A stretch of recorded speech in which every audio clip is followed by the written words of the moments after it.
Mr. Javier Arias, Administrator General, Autoridad Nacional del Ambiente, Gobierno Nacional of the Republic of Panama, and my humble apologies for not being able to speak Spanish. The floor is yours. Thank you, Madam President. Minister of Environment is fine also. Señora Presidenta, Madam President, delegates, special guests, on behalf of the people of Panama, I would like to express my thanks to you for the very warm welcome you've given to our delegation. Madam President, on the last few days, the world has had the chance to think about a topic which is extremely important globally, and that is the effect of climate change and the consequences of climate change. The efforts of prestigious scientists tell us that we cannot afford to continue discussing the problems related to climate change. We have the responsibility to resolve those problems.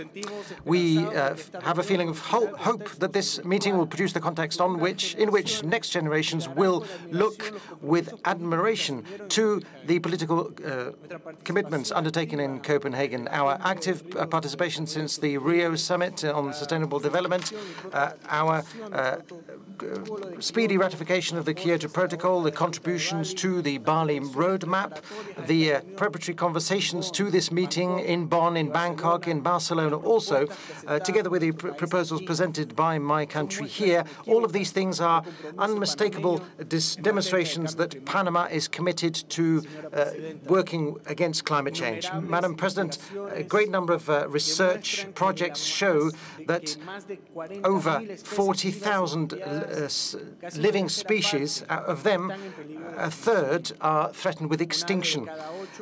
1 out of every 8 birds could disappear forever. 1 mammal out of every 4 mammals is threatened.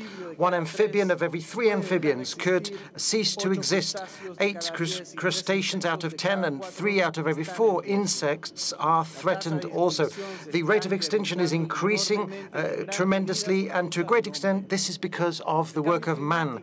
Climate change is not a campaign slogan, a motto. It is a real threat which must be combated throughout the world. But we must recognize the different levels of responsibility, historic responsibility of the actors in this whole process. The scientific proof is obvious, and the practical observation thereof is overwhelming. Over the last 10 years, have been the warmest ones in the last century. There's a shrinking of the ice in the Arctic, and a greatest intensity of hurricanes, and our islands and coastal areas are threatened. Because of all of this, my country is ambitious with regards to the objectives that we must meet in this meeting, and therefore we reaffirm our interest to limit the average increase of temperature of the planet to no more than 1.5 degrees centigrade, and we are committed to the substantial reduction of greenhouse gas emissions.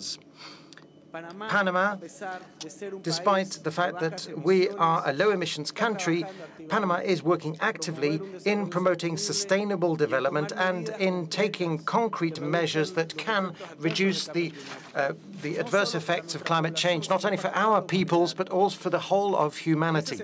In this respect, Madam President, the project to broaden the Panama Canal, which has already begun, will contribute to the reuse of water and the substantive reduction of emissions, because it's a shorter maritime route, and it will enable us to carry more per boat. And in this respect, we're very proud to say that the Panama Canal has always been the global maritime green route since its opening in 1914. Additionally, our public transport has been replaced by, or will be replaced by, a green service, which, serving half of the population of our country, is a clear sign that the economic development and environmental management are factors which in Panama combine together to work in benefit to the community. Similarly, our president decided to promote aggressively the development of renewable energy sources and clean sources at various scales, working with the sustainable development of the peoples where these projects are developed, and he is reinverting the carbon credit in those areas, and he is thus promoting the local economies. Furthermore, the diversification of the energy matrix goes hand in hand with a very strong campaign to use energy efficiently to reduce the unnecessary emissions that are wasted. Panama is establishing legal incentives linked to reforestation projects. At the same time, our forest cover is increasing. We are around 36% of our national territories is made up of protected areas, and in doing so, we are giving alternative job opportunities to the indigenous populations, and we are lowering the poverty levels with those communities. And this goes hand in hand with the reduction of emissions, the red emissions. That is the reduction of emissions from deforestation, etc. And we're giving benefits, and we are working hand in hand with indigenous groups to include their concerns within our working groups. Madam President, after 2 years of deliberations, of joint efforts made by countries committed to the planet, we must recall that the environment cannot be negotiated. We cannot wait anymore. The moment to act is now. We should not be confused by local positions when really the problem we're tackling is a global problem. It is key for us to reach an ambitious agreement that is fair, equitable, and legally binding. And this for the benefit and the full enjoyment of the future generations of the world. History will judge us on the basis of that decision. Let us seal the deal. Thank you.